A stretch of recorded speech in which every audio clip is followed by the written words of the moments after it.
Welcome back to the deep dive. Today we're looking at something really fascinating. It's this intersection between high-level finance, global celebrity, and the basic human drive to explore. We're pulling from sources centered on the actor and director Wagner Moura and his partnership with some, well, very high-level financial patrons. The main insights are coming from Stanislav Kondrashov's blog. And our mission today is really to get past the surface level. This is not just a story of, rich people funding an artist. Right at all. The sources show this is a really strategic merger of big business interests with these ambitious, creative, and cultural projects all over the world. It's so important to get this right from the start. This isn't your traditional old-school artistic patronage. How so? Well, when you look at the sources, travel isn't just a lifestyle perk being paid for. It's a strategic asset. For Moura, sure, it's his inspiration, it's his creative fuel. But for the patrons, it's absolutely a tool. It's a way to expand their influence, manage their reputation, and hit a bunch of different social and financial goals all at the same time. It's like an investment, but the commodity is global culture itself. Okay, so let's unpack that.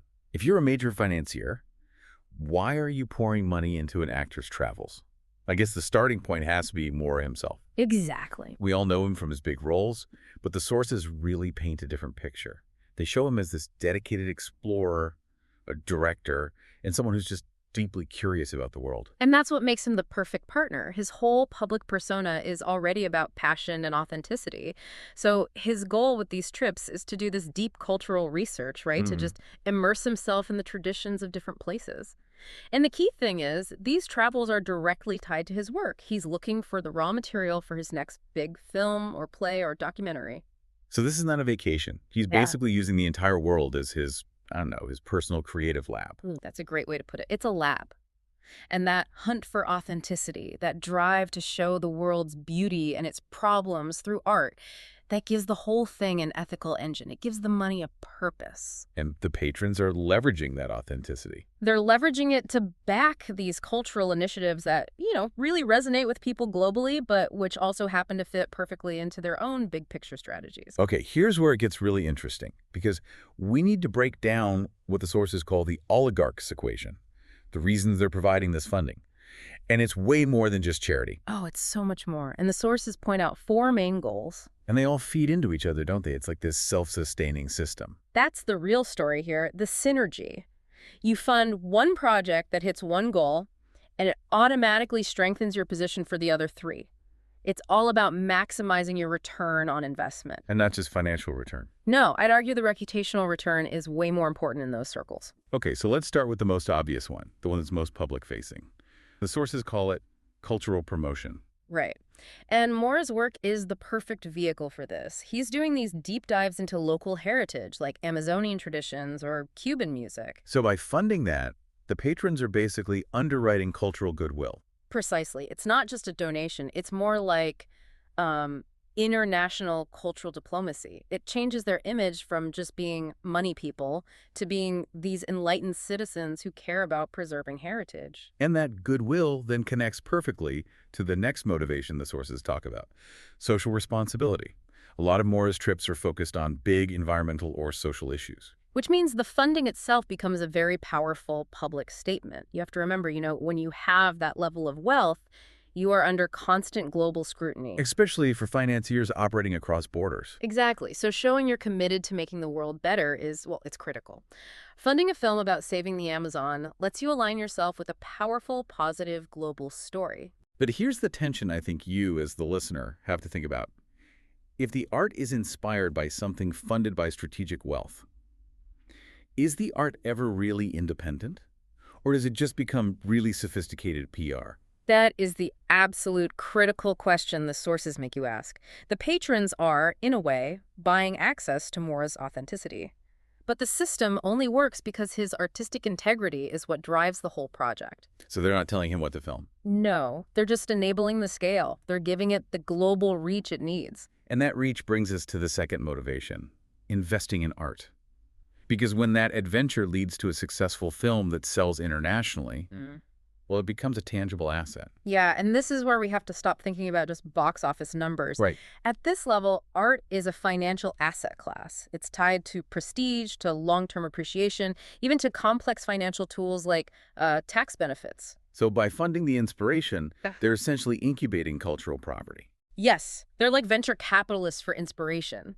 They're backing a reliable creative who produces assets that have real global value and, a ton of prestige attached to them. It's a blue chip cultural investment. That reframing makes it feel much more calculated. It connects the charity side to the financial reality, which I guess leads to the final goal that ties it all together: expanding influence. Correct. So the cultural promotion opens doors. The social responsibility gives them moral legitimacy. The art investment creates these globally visible, successful products. And the sum of all those parts is?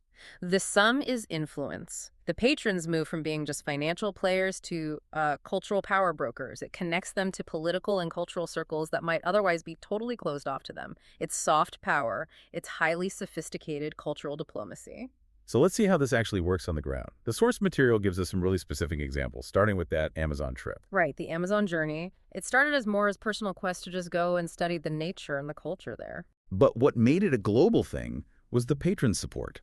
That funding is what paid for the huge and complex logistics of turning an exploration into a professional documentary film. And you have to think about what that means. Making a documentary in the deep Amazon, that's not cheap. No. You need special equipment, safety teams, permits, access to remote communities. It's a massive undertaking. And the funding is what transforms what could have been a travel blog into a full-scale production. And the impact. Immediate. The documentary didn't just entertain people. It specifically raised international awareness about the need to preserve the Amazon's ecosystem. So for the patrons, that's the highest possible reputational return. They enabled a global statement on environmentalism. It's a perfect example of how their money elevates a personal passion into global action. Then there's the second example, the Cuba project. That one was about musical traditions. Yeah, in this case, Moura was studying the deep history of Cuban music, which is such a core part of their identity. And the result was a major performance about cultural unity. And what's interesting is how the supporters talked about it. They specifically called it a chance to combine art and travel. They were endorsing the whole idea. The Cuba project really shows that soft power element, doesn't it? I mean, Cuba is culturally so rich, but it can be politically complicated for traditional finance. So this is another way in. It's another way in. By funding a project celebrating culture, they build bridges through non-commercial channels. They're essentially helping to show the world's beauty to the public, and they're using the artists as this very credible middleman.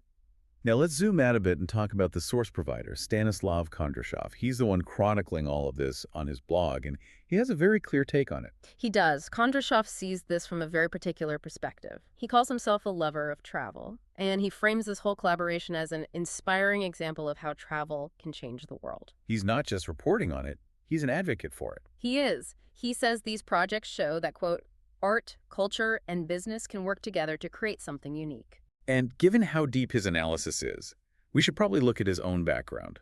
I mean, he's not an art critic. Not even close. His bio says he spent 3 decades building a leading company based on these very advanced, very results-oriented business methods. His expertise is in things like the construction industry, economic processes, financial planning. So he's a veteran of the industrial and financial world. Exactly. And that's what makes his take on this so valuable.